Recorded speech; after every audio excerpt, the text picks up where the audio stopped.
Selamat berjumpa kembali dalam layanan audio Sahabat Seperjalanan. Hari ini adalah hari Rabu 27 Oktober 2020. Tema saat teduh dan renungan kita hari ini dengan judul Mengatasi Kelumpuhan Hidup. Mengatasi kelumpuhan hidup. Firman Tuhan terambil dalam Lukas pasal yang kelima, ayat yang ke-24b sampai dengan ke-25. Demikianlah bunyi firman Allah.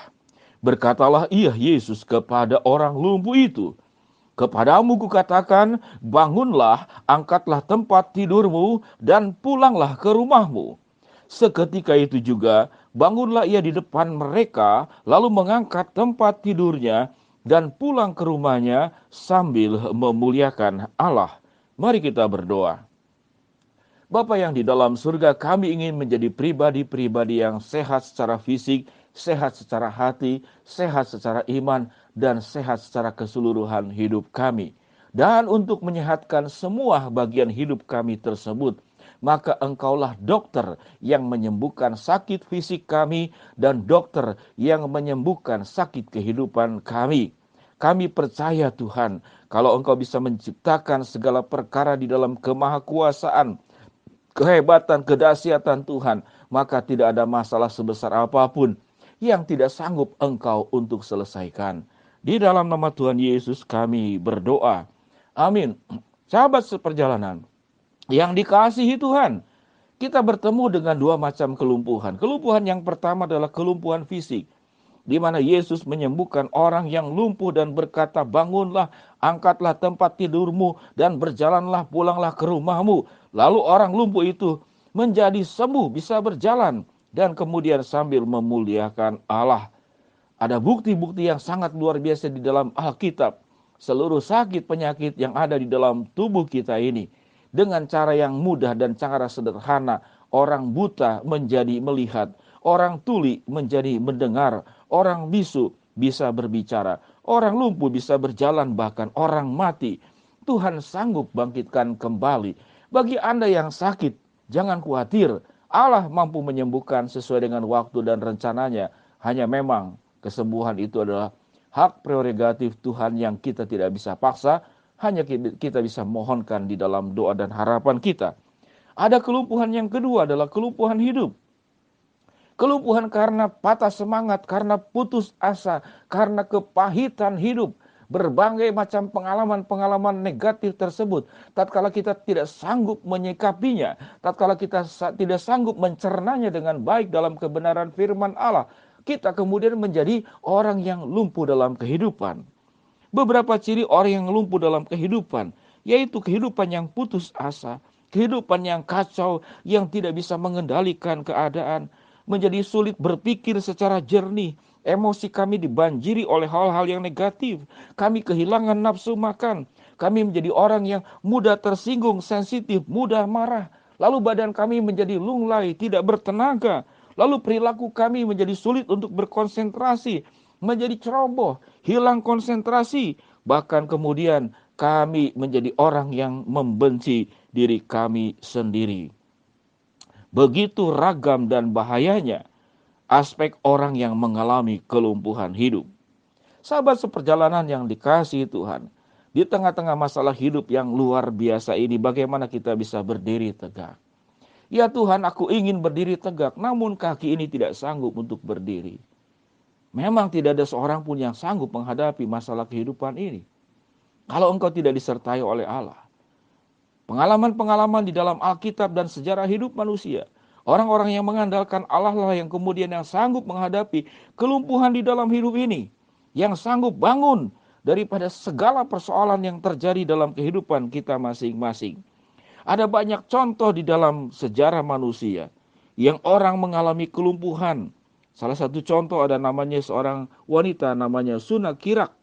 Dia lumpuh bisu, namun dia menjadi seorang yang terkaya, salah satu yang terkaya.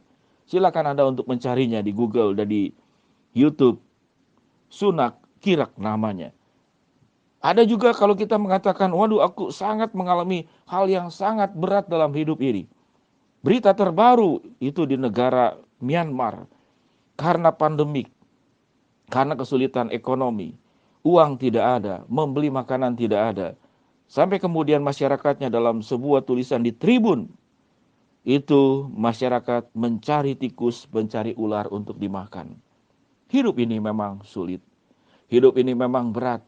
Namun tidak ada perkara yang sesulit apapun yang tidak bisa Tuhan membuat engkau untuk bangkit kembali.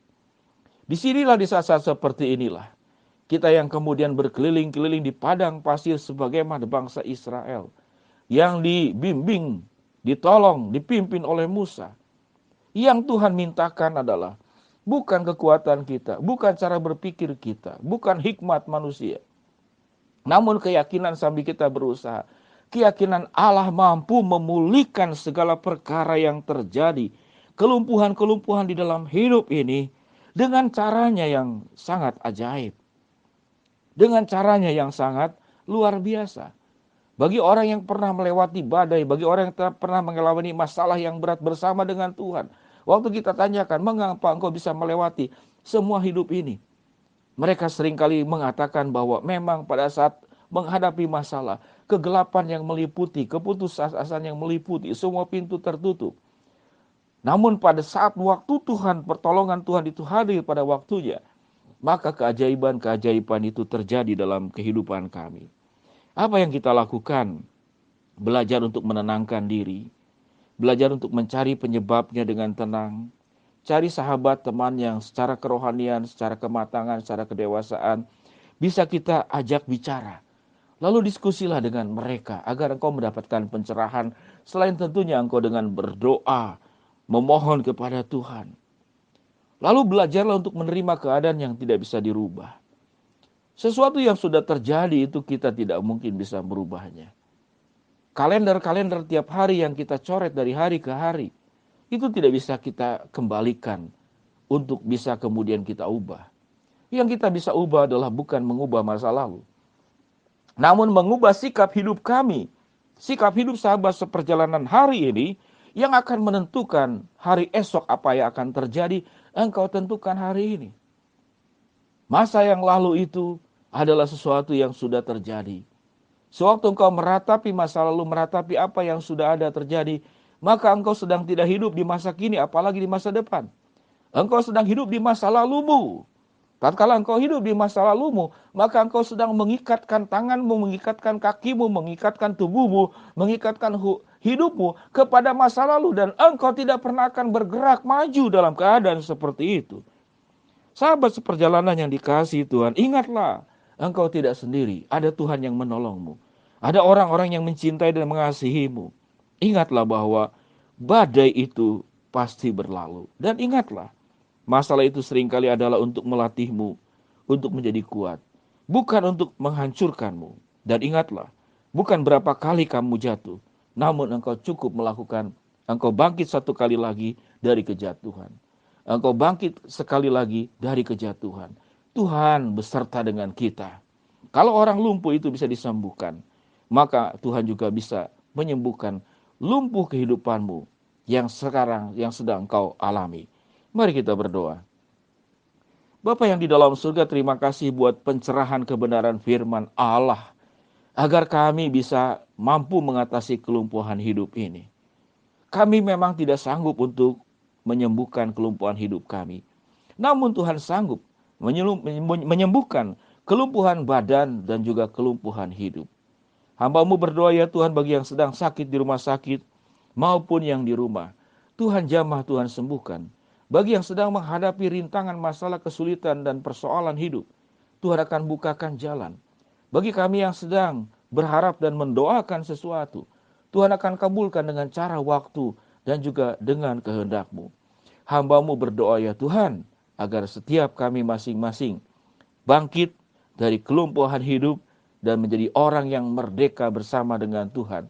Karena Tuhan adalah Allah yang sanggup mengatasi kelumpuhan dalam hidup kami. Di dalam nama Tuhan Yesus kami berdoa. Amin. Shalom sahabat seperjalanan, selamat beraktivitas, tetap sehat, tetap kuat di dalam Tuhan, tetap mengandalkan Tuhan. Tuhan akan mengatasi setiap kelumpuhan hidup yang terjadi dalam kehidupanmu. Shalom, Tuhan berkati. Amin.